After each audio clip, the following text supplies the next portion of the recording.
여러분 안녕하십니까?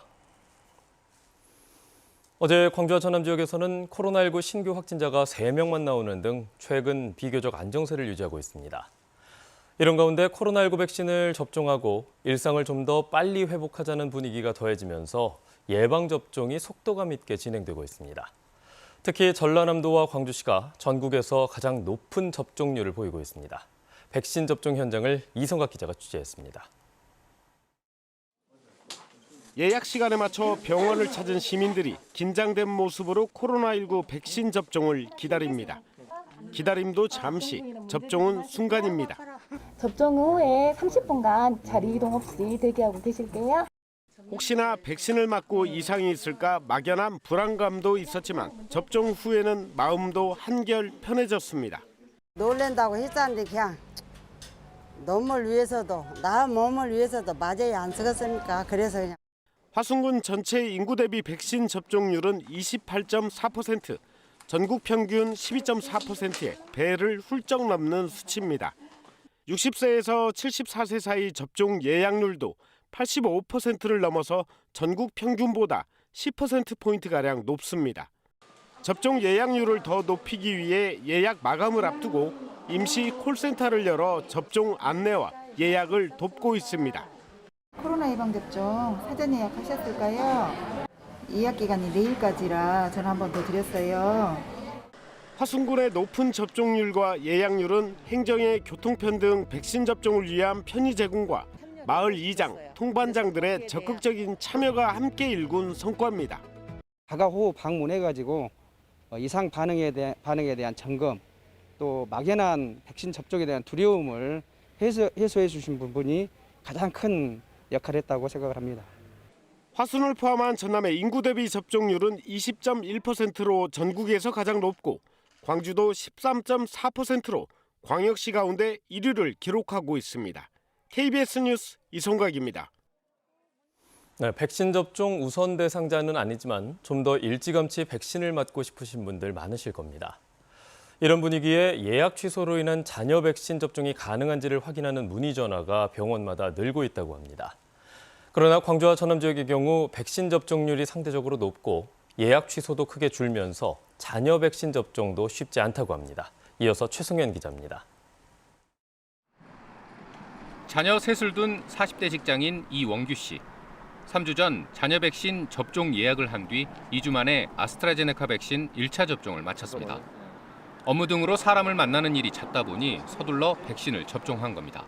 어떻게 맞게 됐냐, 어디서 맞았냐 이렇게 부러워들 하는데 병원에 가서 좀 빨리 부탁을 하고 했던 게 좀 빨리 맞을 수 있는 계기가 되지 않았나. 그때만 해도 사람들이 좀 머뭇머뭇했었거든요.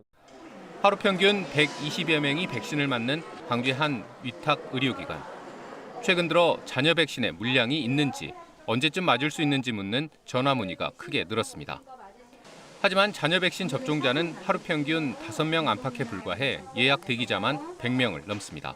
기존에 받았던 예약 명단이 100명 이상 이렇게 되다 보니까 하루에 소요되는 그 노쇼 백신 잔량을 따라갈 수가 없어서 현재는 아예 예약 전화를 못 받는 그런 상황까지 되어 있습니다. 타 지역과 비교해 광주 전남 백신 접종률이 높다 보니 자녀 백신 물량 자체가 적기 때문입니다. 또 최근 들어 부작용 등 백신 거부감이 준데다 사적 모임 인원 제한 제외 등 백신 접종자 인센티브에 대한 관심 역시 높아진 상황. 그만큼 사전 예약 취소가 크게 줄면서 자녀 백신 접종도 당분간 쉽지 않을 전망입니다. KBS 뉴스 최송현입니다. 이영섭 광주시장 전 운전기사의 청탁금지법 위반 혐의를 수사 중인 경찰이 현직 수행비서 등 3명을 추가로 입건했습니다. 광주 서부경찰서는 지난 2018년 행사 대행업체 관계자로부터 승용차와 차 임대료, 현금을 제공받는 등 청탁금지법을 위반한 혐의로 이영섭 광주시장의 전 운전기사 A씨를 입건한 데 이어 A씨와 함께 금품을 제공받은 정황이 포착된 이 시장의 현 수행비서와 이들에게 금품을 제공한 일반인 등 3명을 같은 혐의로 추가 입건했다고 밝혔습니다. 이에 대해 이영섭 광주시장은 입장문을 내고 매우 송구스럽게 생각한다며 전직 운전기사는 직권 면직된 상태고 현 수행비서는 대기 발령 조치하고 업무에서 배제했다고 밝혔습니다. 강기정 전 청와대 정무수석이 김봉현 전 스타모빌리티 회장으로부터 금품을 받았다는 언론 보도와 관련해 강 수석이 소송을 냈지만 패소했습니다. 서울중앙지법은 강 전 수석이 조선일보와 기자 3명을 상대로 낸 손해배상 청구 소송에서 원고 패소 판결했습니다. 앞서 조선일보는 김 전 회장이 이강세 전 스타모빌리티 대표를 통해 강 전 수석에게 5천만 원을 줬다는 취지로 법정 증언을 했다며 보도했고, 강 전 수석은 그런 적이 없다면서 김 전 회장을 위증 등의 혐의로 고소하고 조선일보를 상대로 소송도 진행했습니다. 목포시가 신안군과의 통합을 추진하기 위해 어제 추진위원회 발족식을 갖고 본격적인 활동에 들어갔습니다. 과거 6차례의 무산 경험이 있었기 때문에 조심스러울 수밖에 없었는데요. 그러나 이번엔 과거와 달리 여건이 변해서 기대를 모으고 있습니다. 김광진 기자의 보도입니다.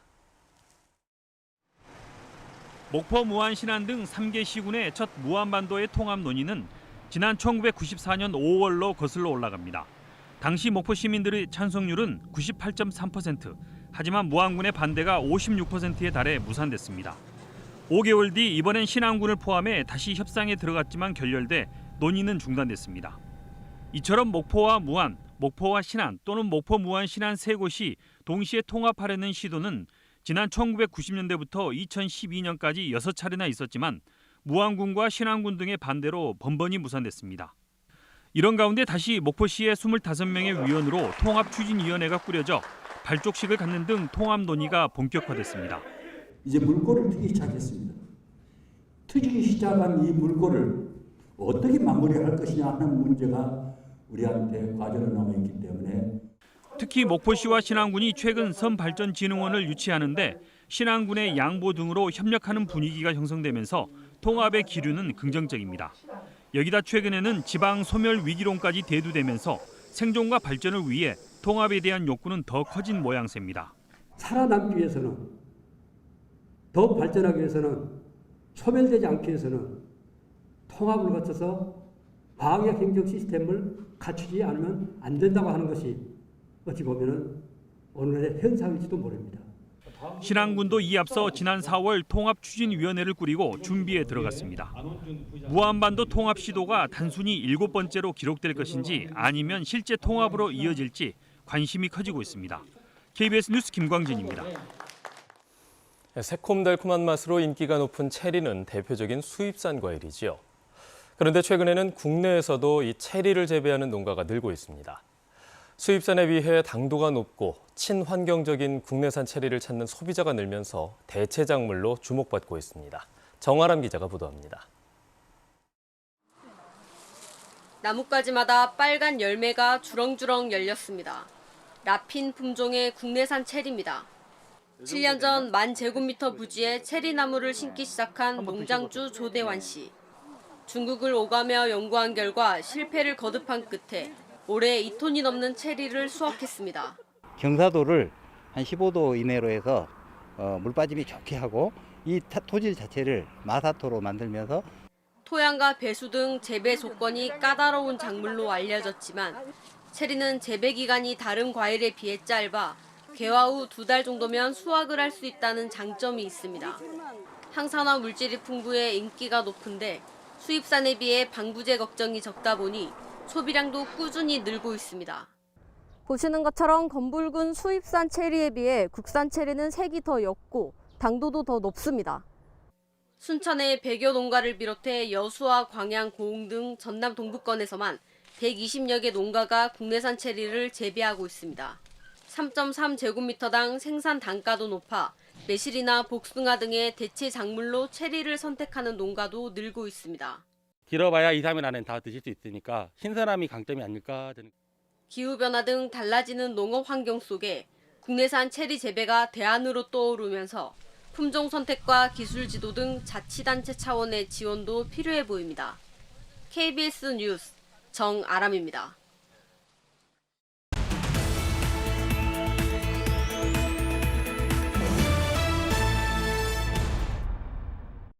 완도군이 환경교육재단 국내 본부로부터 신지 명사심리와 복일 예송해수욕장에 대한 블루플래그 인증서를 전달받았습니다. 블루플래그는 친환경적이고 안전한 해수욕장에 부여하는 국제인증서로 명사심리해수욕장은 블루플래그 인증을 국내에서 최초로 3년 연속 획득했습니다. 해남군과 광주지방기상청이 기후변화에 공동으로 대응하기 위한 업무 협약을 체결했습니다. 주요 협력 내용은 기후변화 공동 대응과 농업, 신재생에너지 등 그린 뉴딜 정책 분야에 대한 협력 사업 발굴, 그리고 기상기후 서비스의 지역민 활용 촉진 등입니다. 전남 공무원 교육원이 68년 동안의 광주시대를 마감하고 강진의 둥지를 옮겨 전남 인재개발원으로 새롭게 출발했습니다. 전남도는 인재개발원이 이전을 마침에 따라 전남도청의 모든 기관이 도민품으로 오게 됐다며 새시대 으뜸 인재를 양성하겠다고 밝혔습니다. 광주시 광산구가 역사마을 1번지로 전국적인 명성을 얻고 있는 광주 고려인마을 인근 산정상인회를 지역 제1호 골목형 상점가로 지정했습니다. 골목형 상점가로 지정되면 온누리 상품권 가맹 등록과 정부 공모사업 응모를 할 수 있고 지방자치단체로부터 시설 개선과 마케팅 등 지원도 받을 수 있습니다. 지금까지 단신브리핑이었습니다.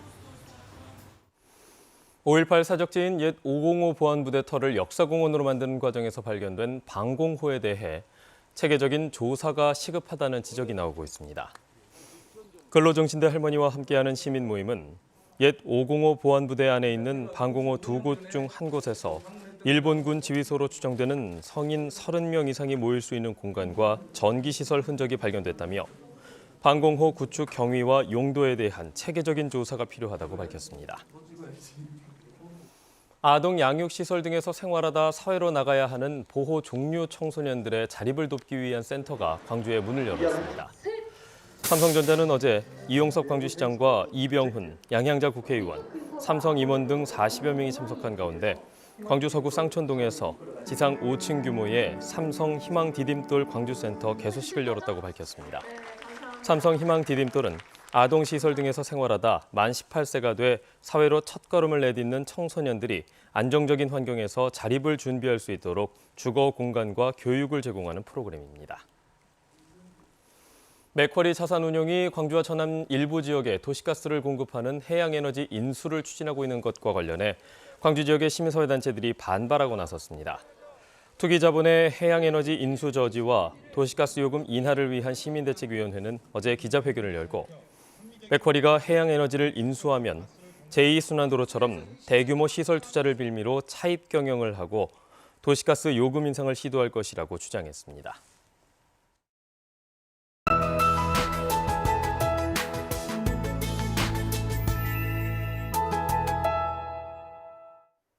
오늘은 다시 비 소식이 있습니다. 이미 남해안 지역은 시간당 5mm 안팎, 그 밖의 지역은 1mm 안팎의 비가 내리고 있습니다. 비구름대가 점차 동북 동진하면서 오후에 해안 지역부터 차차 그치기 시작하겠고요. 밤에 대부분 지역이 그치겠습니다. 예상되는 비의 양은 5에서 20mm, 남해안 지역은 최대 40mm입니다. 출근길 교통안전에 각별히 주의하셔야겠습니다. 남해안 지역은 비와 함께 바람도 무척 강하게 불겠습니다. 이미 거문도와 초도에는 강풍주의보가 발효 중이니까요. 안전사고에도 유의하시기 바랍니다. 오늘은 비가 내리면서 더위가 주춤하겠습니다. 내륙 지역도 아침 기온은 19도 안팎으로 비교적 포근하게 시작하고 있는데요. 낮 기온은 어제보다 4에서 6도가량 내려가면서 광주와 나주가 24도에 머물겠습니다. 여수의 낮 최고 기온 21도, 고흥 23도가 예상됩니다. 목포 23도, 영암 24도, 장흥 22도에 머물겠습니다.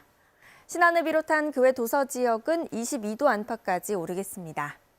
현재 해상은 먼바다를 중심으로 풍랑주의보가 발효 중입니다. 서해남부 남쪽 먼바다는 오늘 오전까지, 남해서부 먼바다는 오늘 오후까지 바람이 강하게 불고 물결이 최고 4m로 매우 높겠습니다. 대부분 지역이 오늘 밤에 그치겠지만 동부 지역은 내일 새벽까지도 빗방울이 조금 떨어지겠고요. 오후부터는 다시 맑아지겠습니다. 날씨였습니다. 뉴스를 마칩니다. 여러분 고맙습니다.